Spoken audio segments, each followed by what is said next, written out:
developments involving that crack on the Fury 325 roller coaster at Carowinds. You may remember this video from last year showing a fracture in a support beam on that ride.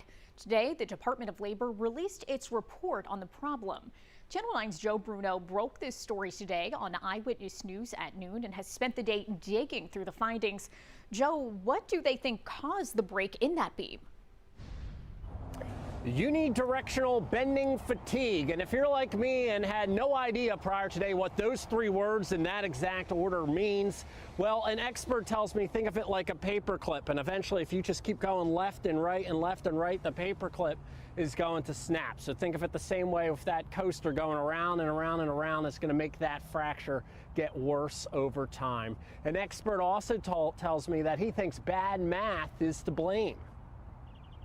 This is the video that sparked it all. A Carowinds visitor discovered the column fracture that would shut the ride down for months. Friday morning, North Carolina's Department of Labor released its report, which included these photos of the column. It says the fracture started at the toe of the weld, and because of where it happened and the force of the coaster, it rapidly formed. Yujing Chen is an assistant professor of mechanical engineering at UNC Charlotte. He read the report and says a welding error, specifically due to bad geometry, is likely to blame and not the design or materials that were used. The metal itself, from the document, it says that the base metal shouldn't have any problem based on their inspection or evaluation of the materials. Carowinds has stepped up how it looks for cracks, now using drones in addition to human inspections. This is video from last week of a drone checking out Fury. Drones are also how Carowinds found out about more cracks in Fury last year.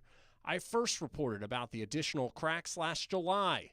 Turns out there were 7 of them in late July and early August. All were fixed by more welding or grinding. Chen says the cracks are an issue, but not as concerning as the fracture, which he says was highly unusual and surprising. It's not common to hear.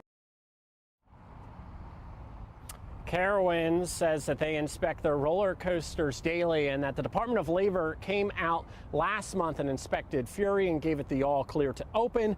The amusement park is back open, but only on Fridays and on the weekends. Live at Carowinds, Joe Bruno, Channel 9 Eyewitness News. Yeah, to think this all started with that video from a park goer. Joe, thank you.